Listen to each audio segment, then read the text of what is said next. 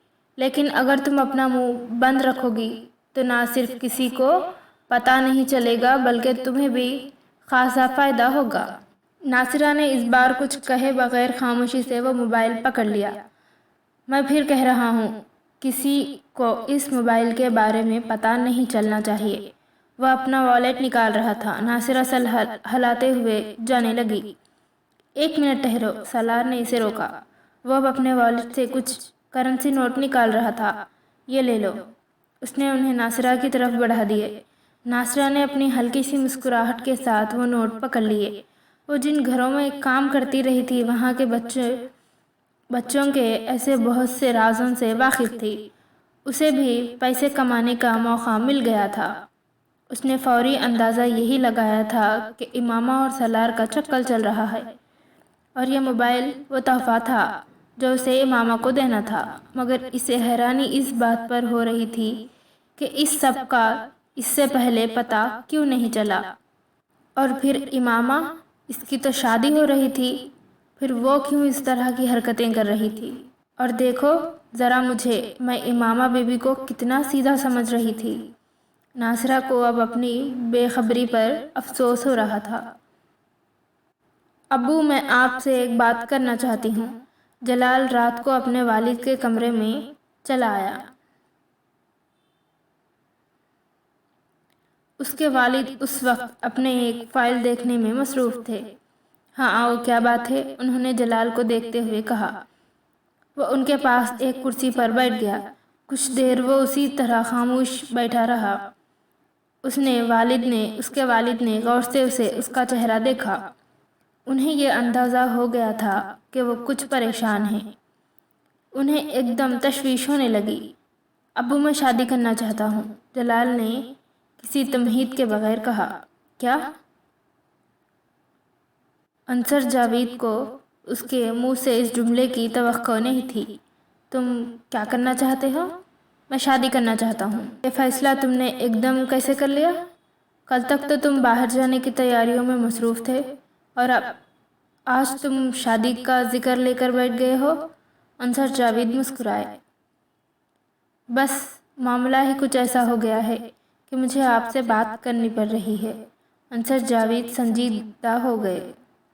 آپ نے زینب کی دوست امامہ کو دیکھا ہے؟ اس نے چند لمحوں کے توقف کے بعد کہا۔ ہاں، تم اس میں انٹرسٹڈ ہو؟ انصر جاوید نے فوراً اندازہ لگایا۔ جلال نے اس بات میں سر ہلا دیا۔ مگر وہ لوگ تو بہت امیر ہیں، اس کا باپ بڑا صنعت کار ہے اور وہ مسلمان بھی نہیں ہیں۔ انصر جاوید کا لہجہ بدل چکا تھا۔ ابو، وہ اسلام قبول کر چکی ہے۔ اس کی فیملی قادیانی ہے، جلال نے وضاحت کی۔ اس کے گھر والوں کو پتہ ہے؟ نہیں۔ تمہارا خیال ہے کہ یہ پرپوزل قبول کر لیں گے؟ انصر جاوید نے چبھتے ہوئے لہجے میں پوچھا۔ ابو، اس کی فیملی کی اجازت کی ضرورت نہیں ہے۔ ان لوگوں کی اجازت کے بغیر ہم شادی کرنا چاہتے ہیں۔ تمہارا دماغ ٹھیک ہے؟ اس بار انصر جاوید نے بلند آواز میں کہا۔ میں تمہیں کسی حالت میں اجازت نہیں دے سکتا۔ جلال کا چہرہ اتر گیا۔ ابو، میری اس کے ساتھ کمٹمنٹ ہے، اس نے مدھم آواز میں کہا۔ مجھ سے پوچھ کر کمٹمنٹ نہیں کی تھی تم نے، اور اس عمر میں بہت ساری کمٹمنٹس ہوتی رہتی ہیں۔ اس کا یہ مطلب نہیں ہوتا کہ بندہ اپنی زندگی خراب کر لے۔ انہیں اپنے پیچھے لگا کر ہم سب برباد ہو جائیں گے۔ ابو، میں خفیہ طور پر شادی کر لیتا ہوں، کسی کو پتہ بتائے بغیر نہیں تو کچھ بھی نہیں ہوگا۔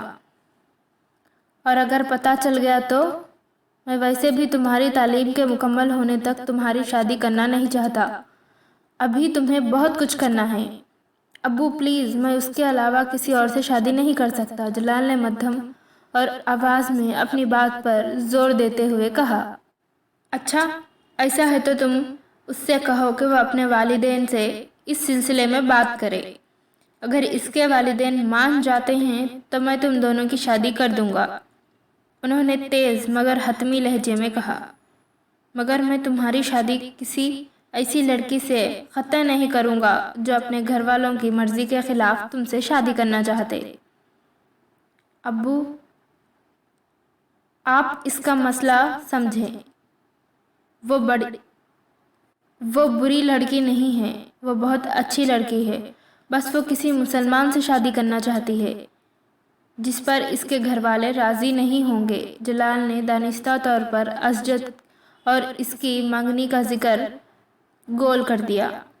مجھے کسی دوسرے کے مسائل سے کوئی دلچسپی نہیں ہے اور تمہیں بھی نہیں ہونی چاہیے۔ یہ امامہ کا مسئلہ ہے، وہ جانے۔ تم اپنے کام سے کام رکھو، اپنے مستقبل کے بارے میں سوچو، انصر جاوید نے دو ٹوک انداز میں کہا۔ ابو پلیز میری بات سمجھیں، اس کی مدد کو ضرورت ہے۔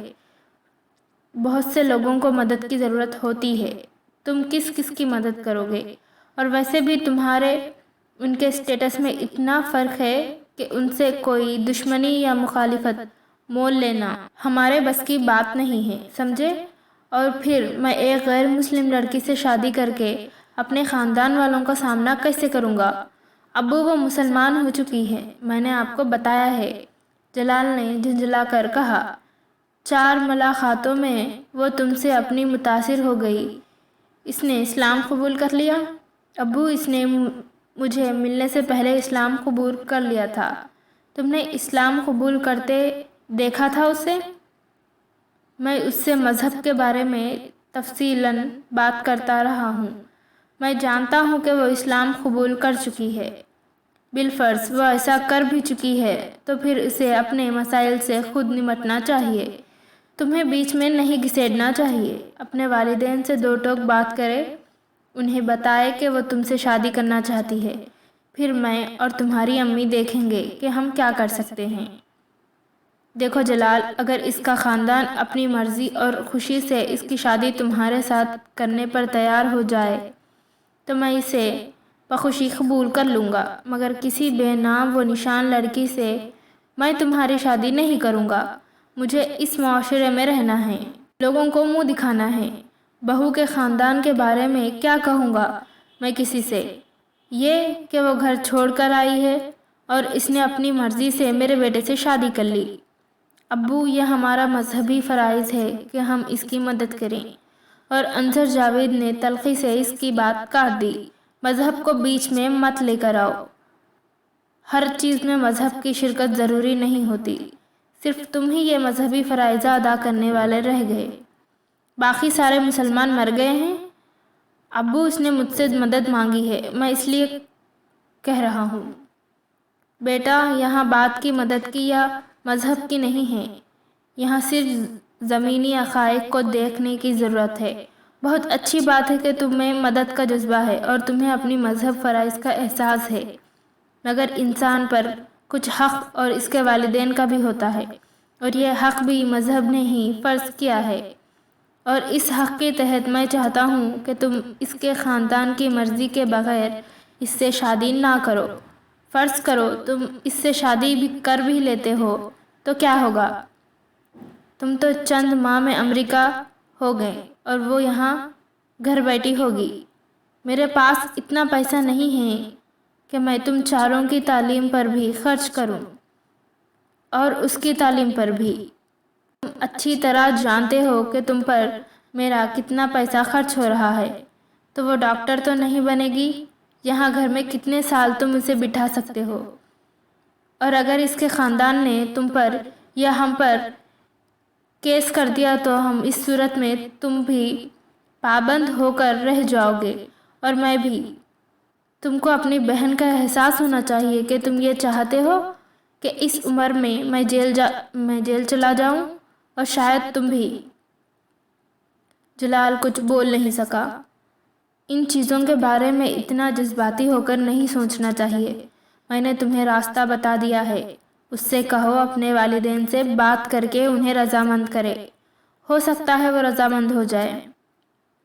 پھر مجھے کیا اعتراض ہوگا تم دونوں کی شادی پر، لیکن اگر وہ نہیں کرتی تو پھر اس سے کہو کہ وہ کسی اور سے شادی کر لے، اور تم ٹھنڈے دل سے سوچو، تمہیں خود پتہ چل جائے گا کہ تمہارا فیصلہ کتنا نقصان دہ ہے۔ انصر جاوید نے آخری کیل ٹھونکی۔ باجی، میں آپ کا کمرہ صاف کر دوں؟ ملازمہ نے دروازے پر دستک دیتے ہوئے امامہ سے پوچھا۔ نہیں، تم جاؤ، امامہ نے ہاتھ کے اشارے سے اسے جانے کے لیے کہا۔ ملازمہ باہر جانے کے بجائے دروازہ بند کر کے اس کے پاس آ گئی۔ میں نے تم سے کہا ہے نا کہ تم۔ امامہ نے کچھ کہنے کی کوشش کی مگر پھر اس کی بات حلق میں ہی رہ گئی۔ ملازمہ نے اپنی چادر کے اندر سے ایک موبائل نکالا تھا۔ امامہ حیرت سے اسے دیکھنے لگی۔ باجی، یہ میری ماں نے دیا ہے، وہ کہہ رہی تھی کہ ساتھ والے سالار صاحب نے آپ کے لیے دیا ہے۔ اس نے امامہ کی طرف عجلت کے عالم میں وہ موبائل بڑھا دیا۔ امامہ نے تیزی سے موبائل کو جھپٹ لیا، اس کا دل تیزی سے دھڑک رہا تھا۔ دیکھو، تم کسی کو بتانا مت کہ تم نے مجھے کوئی موبائل لا کر دیا ہے، امامہ نے اسے تاکید کی۔ نہیں باجی، آپ بے فکر رہیں، میں نہیں بتاؤں گی۔ اگر آپ کو بھی کوئی چیز سالار صاحب کے لیے دینی ہو تو مجھے دے دیں۔ نہیں، مجھے کچھ نہیں دینا، تم جاؤ، اس نے اپنے حواس پر قابو پاتے ہوئے کہا۔ ملازمہ کے کمرے سے نکلتے ہی اس نے کمرے کو لاک کر لیا۔ کانپتے ہاتھوں اور دل کے بے قابو ہوتے ہوئے دھڑکنوں کے ساتھ اس نے دروازے سے دراز سے موبائل اور اس پر جلال کا نمبر ڈائل کرنا شروع کر دیا اور اسے تفصیل سے ساری بات بتانا چاہتی تھی۔ فون جلال کی امی نے اٹھایا۔ بیٹا، جلال تو باہر گیا ہوا ہے، وہ تو رات کو ہی آئے گا، تم زینب سے بات کر لو۔ اسے بلا دوں؟ جلال کی امی نے کہا۔ نہیں آنٹی، مجھے کچھ جلدی ہے، میں زینب سے پھر بات کر لوں گی۔ بس میں نے ان سے چند کتابوں کا کہا تھا، مجھے انہی کے بارے میں پوچھنا تھا، میں دوبارہ فون کر لوں گی، امامہ نے فون بند کرتے ہوئے کہا۔ امامہ نے اس دن دوپہر کو بھی کھانا نہیں کھایا، وہ صرف رات ہونے کا انتظار کر رہی تھی تاکہ جلال گھر آ جائے اور وہ اس سے دوبارہ بات کر سکے۔ شام کے وقت ملازمہ نے اسے اسجد کے فون کی اطلاع دی۔ وہ جس وقت نیچے آئی اس وقت لاؤنج میں صرف وسیم بیٹھا ہوا تھا۔ وہ اسے مکمل طور پر نظر انداز کرتے ہوئے فون کی طرف چلی گئی۔ فون کا ریسیور اٹھاتے ہی دوسری طرف اسجد کی آواز سنائی دی تھی۔ بے اختیار امامہ کا خون کھولنے لگا، یہ جاننے کے باوجود کہ اس شادی کو طے کرنے میں اسجد سے زیادہ خوش ہاشم مبین کا ہاتھ تھا۔ امامہ کو اس پر غصہ آ رہا تھا، وہ اس کا حال دریافت کر رہا تھا۔ اسجد، تم نے اس طرح میرے ساتھ دھوکہ کیوں کیا ہے؟ کیسا دھوکہ امامہ؟ شادی کی تاریخ طے کرنا تم نے اس سلسلے میں مجھ سے بات کیوں نہیں کی؟ وہ کھولتے ہوئے بولی۔ کیا انکل نے تم سے بات نہیں کی؟ انہوں نے مجھ سے پوچھا تھا اور میں نے ان سے کہا تھا کہ میں ابھی شادی کرنا نہیں چاہتی۔ بہرحال اب تو کچھ نہیں ہو سکتا، اور پھر کیا فرق پڑتا ہے کہ شادی اب ہو یا کچھ سالوں کے بعد؟ اسجد نے قدر لاپرواہی سے کہا۔ اسجد، تمہیں فرق پڑتا ہو یا نہیں پڑتا ہو، میں اپنی تعلیم مکمل کرنے تک شادی نہیں کرنا چاہتی، اور یہ بات تم اچھی طرح جانتے تھے۔ ہاں میں جانتا ہوں، مگر اس سارے معاملے میں تو کہیں بھی انوالو نہیں ہوا۔ تمہیں بتا رہا ہوں، شادی انکل کے اصرار پر ہو رہی ہے، تم اسے رکوا دو۔ تم کیسی باتیں کر رہی ہو امامہ؟ میں اسے کیسے رکوا دوں؟ اسجد نے کچھ حیرانی سے کہا۔ اسجد پلیز امامہ، میں ایسا نہیں کر سکتا، تم میری پوزیشن سمجھو۔ اب تو ویسے بھی کارڈ چھپ چکے ہیں، دونوں گھروں میں تیاریاں ہو رہی ہیں۔ اور امامہ نے اس کی بات سنے بغیر ریسیور پھینک دیا۔ وسیم نے اس پوری گفتگو میں کوئی مداخلت نہیں کی تھی، وہ خاموشی سے اسجد کے ساتھ ہونے والی اس کی گفتگو سن رہا تھا۔ جب امامہ نے فون بند کر دیا تو وسیم نے اس سے کہا، تم خواہ ایک فضول بات پر اتنا ہنگامہ کھڑا کر رہی ہو۔ کل بھی تو تم نے شادی اسجد کے ساتھ ہی کرنی ہے، پھر اس طرح کر کے تم خود اپنے لیے مسائل پیدا کر رہی ہو۔ بابا تم سے بہت ناراض ہیں، میں نے تم سے تمہاری رائے نہیں مانگی، تم اپنے کام سے کام رکھو، جو کچھ تم میرے ساتھ کر چکے ہو وہ کافی ہے۔ امامہ اس پر غرائی اور پھر واپس کمرے میں آ گئی۔ وہ رات کو بھی اپنے کمرے سے نہیں نکلی تھی، مگر ملازم کے کھانا لانے پر اس نے کھانا کھا لیا تھا۔ رات کو 11 بجے کے قریب اس نے جلال کو فون کیا۔ فون جلال نے ہی اٹھایا تھا، شاید وہ امامہ کے فون کی توقع کر رہا تھا۔ مختصر سی تمہید کے بعد وہ اصل موضوع کی طرف آ گیا۔ امامہ، میں نے ابو سے کچھ دیر پہلے بات کی ہے، اس نے امامہ سے کہا۔ پھر وہ اس کے استفسار پر چند لمحے خاموش رہا، پھر اس نے کہا، ابو اس شادی پر رضامند نہیں ہیں۔ امامہ کا دل ڈوب گیا۔ مگر آپ تو کہہ رہے تھے انہیں اس شادی پر کوئی اعتراض نہیں ہوگا۔ ہاں میرا یہی خیال تھا، مگر انہیں بہت ساری باتوں پر اعتراض ہے۔ وہ سمجھتے ہیں کہ تمہارے اور ہمارے گھرانے کے اسٹیٹس میں بہت فرق ہے۔ وہ تمہارے خاندان کے بارے میں بھی جانتے ہیں، اور انہیں سب سے بڑا اعتراض اس بات پر ہے کہ تم اپنے گھر والوں کی مرضی کے بغیر مجھ سے شادی کرنا چاہتی ہو۔ انہیں یہ خوف ہے کہ اس صورت میں تمہارے گھر والے میرے گھر والوں کو تنگ کریں گے۔ وہ ساکت بیٹھی موبائل کان سے لگائے اس کی آواز سنتی رہی۔ آپ نے انہیں رضامند کرنے کی کوشش نہیں کی؟ ایک لمبی خاموشی کے بعد اس نے کہا، میں نے بہت کوشش کی۔ انہوں نے مجھ سے کہا ہے کہ اگر تمہارے گھر والے اس شادی پر تیار ہو جاتے ہیں تو پھر وہ بھی راضی ہو جائیں گے، اس بات کی پرواہ کیے بغیر کہ تمہارا خاندان کیا ہے۔ لیکن تمہارے گھر والوں کی مرضی کے بغیر وہ میری اور تمہاری شادی کو تسلیم نہیں کریں گے، جلال نے اس سے کہا۔ اور آپ کیا کہتے ہیں؟ امامہ، میری کچھ سمجھ میں نہیں آ رہا، جلال نے کچھ بے بسی کے عالم میں کہا۔ جلال، میرے پیرنٹس کبھی آپ سے میری شادی پر تیار نہیں ہوں گے، بصورت دیگر ہماری پوری کمیونٹی ان کا بائیکاٹ کر دے گی، اور یہ کبھی برداشت نہیں کر سکیں گے۔ اور پھر آپ ازجد سے میری منگنی کو کیوں بھول رہے ہیں؟ امامہ، تم پھر بھی اپنے والدین سے بات تو کرو، ہو سکتا ہے کوئی راستہ نکل آئے۔ میں کل بابا سے تھپڑ کھا چکی ہوں، صرف یہ بتا کر کہ میں کسی دوسرے میں انٹرسٹڈ ہوں۔ امامہ کی آواز بھر آنے لگی۔ اگر انہیں یہ پتہ چل گیا کہ میں جسے پسند کرتی ہوں وہ ان کے مذہب کا نہیں ہے تو وہ مجھے مار ڈالیں گے۔ پلیز آپ انکل سے بات کریں اور انہیں میرا پرابلم بتائیں، اس نے ملتجیانہ لہجے میں کہا۔ میں ابو سے کل دوبارہ بات کروں گا اور امی سے بھی، پھر میں تمہیں بتاؤں گا کہ وہ کیا کہتے ہیں۔ جلال پریشان تھا۔ امامہ نے جس وقت اس سے بات کرنے کے بعد فون بند کیا وہ بے حد دل گرفتہ تھی۔ اس کے وہم و گمان میں بھی نہ تھا کہ جلال کے والدین اس شادی پر اعتراض ہوگا۔ موبائل ہاتھ میں لیے وہ بہت دیر تک خالی ذہنی کے عالم میں بیٹھی رہی۔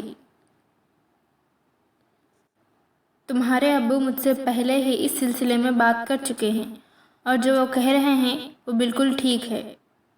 تم کو اس طرح کے خطروں میں کودنے کی کوئی ضرورت نہیں ہے، جلال کی امی نے قطع لہجے میں اس سے کہا۔ وہ امامہ کے کہنے پر ان سے بات کر رہا تھا، مگر امی، اس میں خطرے والی کیا بات ہے؟ کچھ بھی نہیں ہوگا، آپ خواہ خوف زدہ ہو رہی ہیں، جلال نے کچھ احتجاجی انداز میں کہا۔ تم حماقت کی حد تک بے وقوف ہو، اس کی امی نے اس کی بات پر اسے جھڑکا۔ امامہ خاندان اور اس کے والدین کو تمہارے ابو بہت اچھی طرح جانتے ہیں۔ تم کیا سمجھتے ہو کہ تمہاری ساتھ شادی ہونے کی صورت میں وہ تمہارا پیچھا چھوڑ دیں گے یا ہمیں کچھ نہیں کہیں گے؟ امی، ہم اس شادی کو خفیہ رکھیں گے، کسی کو بھی نہیں بتائیں گے۔ میں اسپیشلائزیشن کے لیے باہر جانے کے کچھ عرصے بعد اسے بھی وہاں بلوا لوں گا، سب کچھ خفیہ ہی رہے گا، کسی کو بھی نہیں پتہ چلے گا۔ ہم آخر امامہ کے لیے کیوں اتنا بڑا خطرہ مول لیں؟ اور تمہیں ویسے بھی یہ پتہ ہونا چاہیے کہ تمہارے یہاں اپنی فیملی میں ہی شادی ہوتی ہے۔ تمہیں امامہ یا کسی اور کی ضرورت نہیں ہے۔ امی نے موضوع بدلتے ہوئے کہا، مجھے اگر یہ اندازہ ہوتا کہ تم اس طرح اس لڑکی کے دلچسپی لینے کا شروع کر دو گے تو میں اس سے پہلے ہی تمہاری کہیں نسبت طے کر دیتی، اس کی امی نے قدرے ناراضی سے کہا۔ امی، میں امامہ کو پسند کرتا ہوں، اس سے کوئی فرق نہیں پڑتا کہ تم کسے پسند کرتے ہو یا نہیں۔ اہم بات یہ ہے کہ اس بارے میں اور تمہارے ابو کیا سوچتے ہیں، اور ہم دونوں کو نہ تو وہ پسند ہے اور نہ ہی اس کا خاندان، امی نے دو ٹوک انداز میں کہا۔ امی، وہ بہت اچھی لڑکی ہے، آپ اسے بہت اچھی طرح جانتی ہیں اور وہ یہاں آتی رہی ہے، اور تب تو آپ کو اس سے بہت زیادہ تعریف کرتی تھی، جلال نے انہیں یاد دلایا۔ تعریف کرنے کا یہ مطلب نہیں کہ میں اسے اپنی بہو بنا لوں، اور خفگی سے بولی، امی کم از کم آپ تو ابو جیسی باتیں نہ کریں، تھوڑا سا ہمدردی سے سوچیں۔ اس بار جلال نے لجاجت اور امیز لہجے میں کہا۔ جلال، تمہیں احساس ہونا چاہیے کہ تمہارے اس ضد اور فیصلے سے ہماری پورے خاندان پر کس طرح کے اثرات مرتب ہوں گے۔ ہمارا بھی خواب ہے کہ ہم تمہاری شادی کسی اچھے اور اونچے خاندان میں کریں۔ تمہارے ابو اگر تمہیں اس شادی کی اجازت دے بھی دیں تو بھی میں کبھی نہیں دوں گی، نہ ہی میں امامہ کو اپنی بہو کے طور پر قبول کروں گی۔ امی، آپ اس کی صورتحال کو سمجھیں، وہ کتنا بڑا قدم اٹھا رہی ہے۔ اس وقت اسے مدد کی ضرورت ہے۔ اگر وہ اتنا بڑا قدم اٹھا رہی ہے تو پھر اسے کم از کم دوسرے کے لیے کوئی پریشانی کھڑی نہیں کرنی چاہیے۔ میں اسے برا نہیں کہہ رہی، وہ بہت اچھا فیصلہ کر رہی ہے، مگر ہم لوگوں کی اپنی کچھ مجبوریاں ہیں۔ تم کچھ عقل سے کام لو۔ تمہیں اسپیشلائزیشن کے لیے باہر جانا ہے، اپنا ہاسپٹل بنانا ہے۔ اس کی امی نے قدرے نرم لہجے میں کہا، بیٹا، اپنے خاندان میں شادی ہو تو انسان کو آگے بڑھنے کے لیے بہت سے مواقع ملتے ہیں، اور تمہارے لیے تو پہلے ہی بہت سے خاندانوں کی طرف سے پیغام آ رہے ہیں۔ جب اسپیشلائزیشن کر لو گے تو کتنے اونچے خاندان میں تمہاری شادی ہو سکتی ہے، تمہیں اس کا اندازہ بھی نہیں ہے۔ خود سوچو، صرف امامہ سے شادی کر کے تمہیں کیا ملے گا؟ خاندان اس کا بائیکاٹ کر چکا ہوگا، معاشرے میں جو بدنامی ہوگی وہ الگ ہے، اور تم سے شادی ہو بھی جائے تو وہ کل کو تمہارے بچے تمہارے اور امامہ کے بارے میں کیا سوچیں گے؟ یہ کوئی ایک دو دن کی بات نہیں ہے، ساری عمر کی بات ہے۔ امی اسے سنجیدہ لہجے میں سمجھا رہی تھی۔ جلال کسی اعتراض یا احتجاج کے بغیر خاموشی سے ان کی بات سن رہا تھا۔ اس کے چہرے سے کچھ اندازہ نہیں ہو رہا تھا کہ وہ قائل ہوا ہے یا نہیں۔ امامہ نے اگلی رات جلال کو پھر فون کیا۔ فون جلال نے ہی اٹھایا۔ امامہ، میں نے اپنی امی سے بات کی ہے، وہ ابو سے زیادہ ناراض ہو رہی ہیں میری بات پر۔ امامہ کا دل گویا مکمل ڈوب گیا۔ وہ کہہ رہی ہیں کہ مجھے اپنے فضول معاملے میں خود انوالو کرنے کی کوئی ضرورت نہیں ہے۔ جلال نے صاف گوئی کا مظاہرہ کیا۔ میں نے انہیں تمہارا پرابلم کے بارے میں بھی بتایا ہے، مگر ان کا کہنا ہے کہ یہ تمہارا پرابلم ہے، ہمارا نہیں۔ امامہ کو اس کے لفظوں سے شدید تکلیف ہوئی تھی۔ میں نے انہیں بہت سمجھانے کی کوشش کی، مگر وہ رضامند نہیں ہیں اور نہ ہی ہوں گی۔ جلال کی آواز دھیمی ہو گئی تھی۔ مجھے تمہاری مدد کی ضرورت ہے جلال، اس نے ڈوبتے دل کے ساتھ کسی موہوم سی امید سے کہا۔ میں جانتا ہوں امامہ، مگر میں کچھ نہیں کر سکتا۔ میرے والدین اس پرپوزل پر راضی نہیں ہیں۔ کیا تم ان کی مرضی کے بغیر مجھ سے شادی نہیں کر سکتے؟ نہیں، یہ میرے لیے ممکن نہیں ہے۔ مجھے ان سے اپنی اتنی محبت ہے کہ میں انہیں ناراض کر کے تم سے شادی نہیں کر سکتا۔ پلیز جلال، وہ گڑ گڑائی، تمہارے علاوہ وہ میرے پاس اور کوئی راستہ نہیں ہے۔ میں اپنے والدین کی نافرمانی نہیں کر سکتا۔ تم مجھے اس لیے مجبور نہ کرو۔ میں آپ کو نافرمانی کرنے کے لیے نہیں کہہ رہی ہوں، میں تو آپ سے اپنی زندگی کی بھیک مانگ رہی ہوں۔ اس کے اعصاب چیخ رہے تھے۔ اسے یاد نہیں تھا کہ اس نے زندگی میں کبھی کسی سے اتنے التجائیہ اور منت بھرے انداز میں بات کی ہو۔ آپ مجھ سے صرف نکاح کر لیں، اپنے والدین کو اس کے بارے میں نہ بتائیں۔ بے شک آپ بعد میں ان کی مرضی سے بھی شادی کر لیں، میں اعتراض نہیں کروں گی۔